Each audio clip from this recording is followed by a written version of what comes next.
In a single night, the football world completely cracked wide open.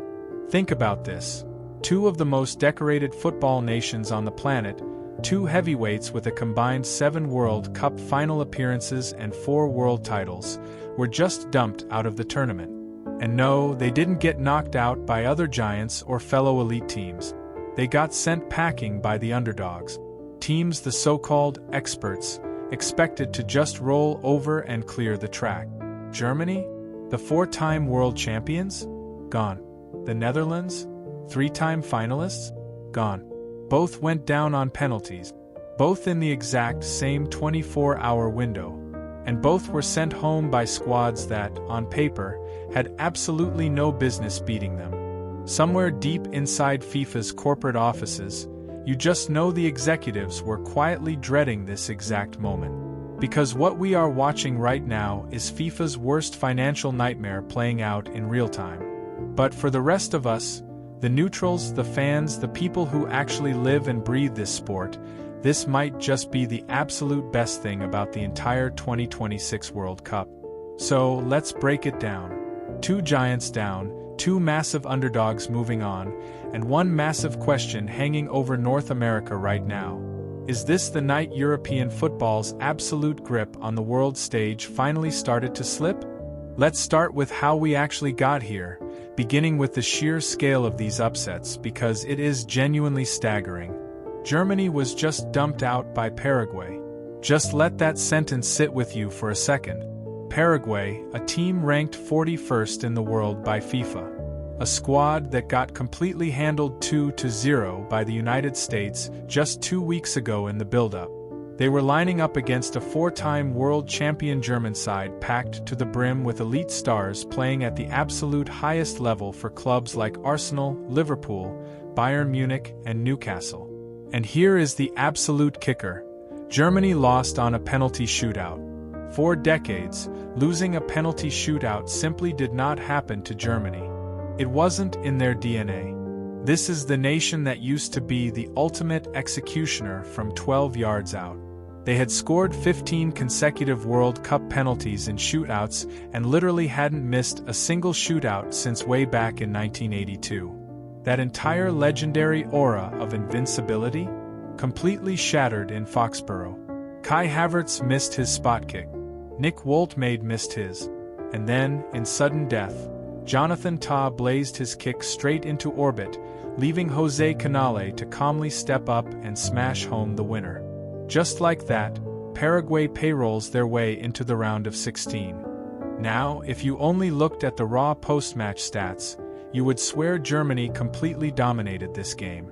They had the Lions' share of possession, a staggering 78% of the ball in the first half alone. They completed hundreds of more passes and controlled the tempo for massive stretches of the game. But here's the one thing they couldn't do. They couldn't actually hurt Paraguay.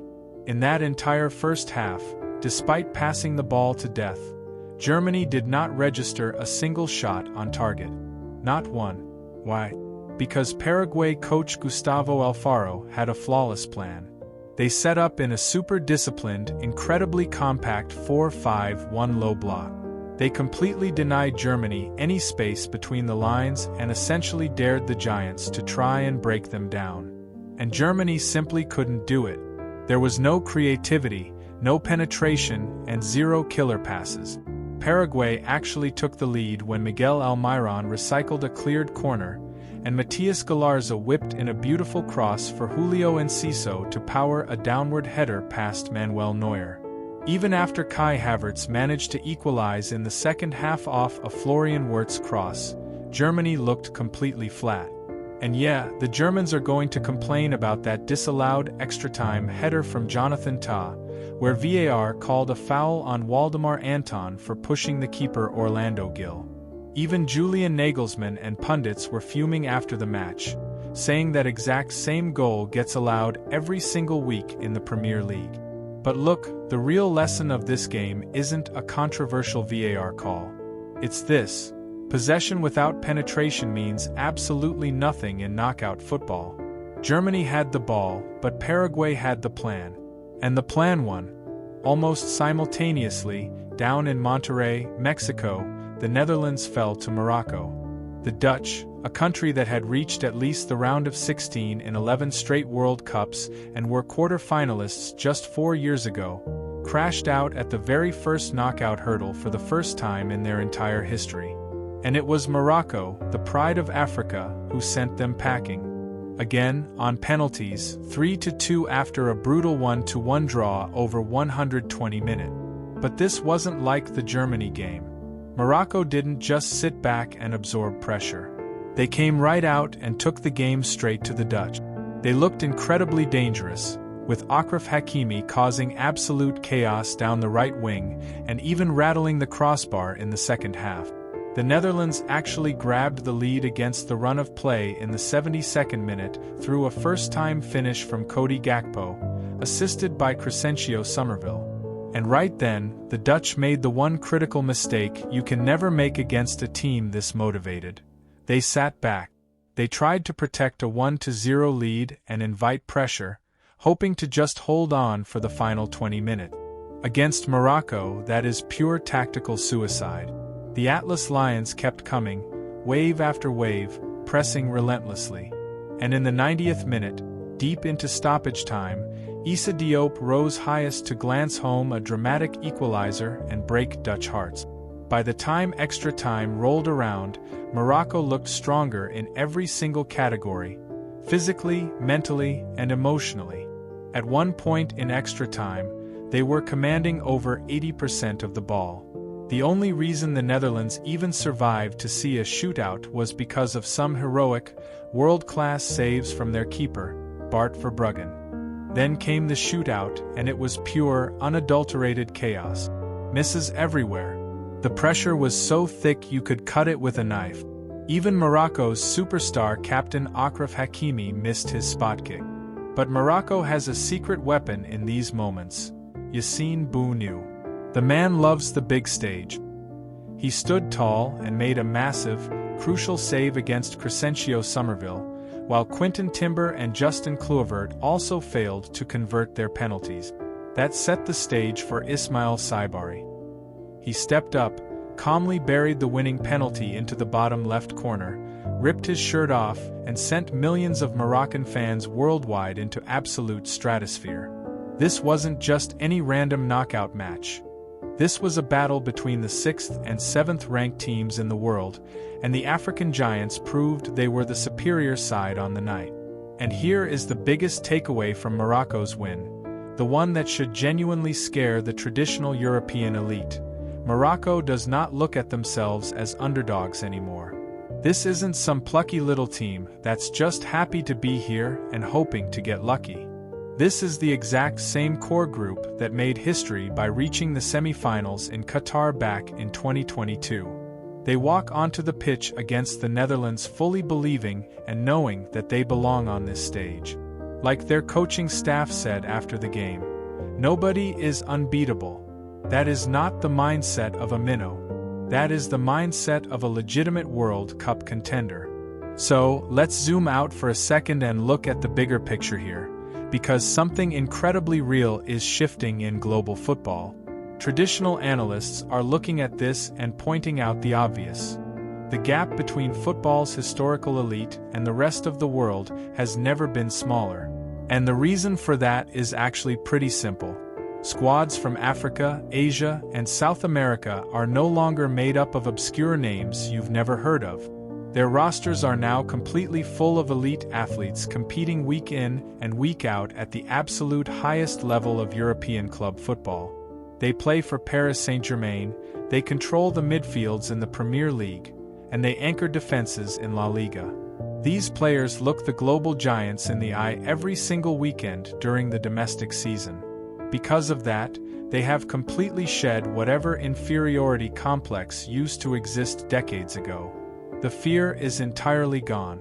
And once you eliminate the fear, the talent gap closes incredibly fast. This right here could genuinely be the defining narrative of the 2026 World Cup, the exact tournament where the old European hierarchy completely started to crack. Just look at the carnage we've seen so far. Uruguay didn't even survive the group stage. Now Germany is gone. The Netherlands is gone. And look at the teams marching forward into the spotlight in their place. Morocco, Paraguay, Cape Verde, DR Congo. These dark horses aren't showing up just to make up the numbers or collect a paycheck anymore. They are actively hunting down the biggest names in the sport and knocking them off the bracket one by one. Which brings us back to FIFA and why this is their absolute worst administrative nightmare. Let's be completely honest for a second. Why was this World Cup expanded to a massive 48-team format in the first place? It was entirely about the bottom line. More teams meant more matches, which meant massive boosts in ticket sales, sponsorships, and global TV revenue. But the quiet, cynical assumption underneath that entire expansion plan was always that the big, glamorous, highly bankable nations, your Germanys, your identities with massive television markets, would easily march deep into the tournament where the real corporate money lived. The smaller nations and underdogs were supposed to be the warm-up act. They were scripted to show up, put on a passionate display, lose gracefully, and clear the prime-time stage for the megastars. Instead, the underdogs completely tore up the script. The bankable TV giants are the ones packing their bags for an early flight home, and the so-called smaller nations are the ones advancing. From a strict corporate business standpoint, losing a market like Germany in the round of 32 is a massive financial gut punch for a tournament operating on the assumption that global household names sell out the final round. But you know what? Football is not a corporate spreadsheet. And for every single person who actually loves this beautiful game, what is happening right now across North America is absolutely glorious. This is the World Cup at its absolute, undeniable best. The raw unpredictability, the insane drama, and the beautiful sight of a Paraguay or a Morocco standing toe-to-toe with the traditional aristocracy of the sport and absolutely refusing to blink. FIFA may have wanted a neat, hyper-profitable procession of giants all the way to the final, but what they got instead is genuine, beautiful chaos. The kind of chaos that reminds you exactly why this tournament is the single greatest sporting event on the face of the earth. And the crazy part?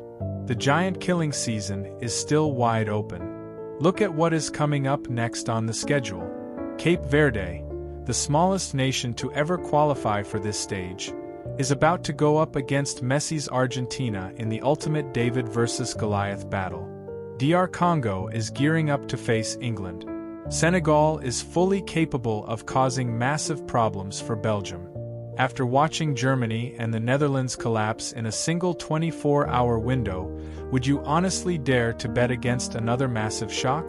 The old order is officially no longer safe. The teams that used to have a guaranteed ticket to the final rounds are heading to the airport early, beaten by opponents who refuse to believe that anyone is unbeatable. FIFA built this massive tournament for the giants, but the underdogs are out here taking it for themselves. So, what do you think? Are we watching the permanent decline of Europe's traditional football giants, or do you think the big guns left in the bracket are going to strike back before the finals? And more importantly, which underdog are you backing to pull off the next massive shock? Let me know your predictions in the comments below. Hit that follow button and stay locked in. Because if the last 24 hours proved absolutely anything, it's that nobody at this World Cup is safe.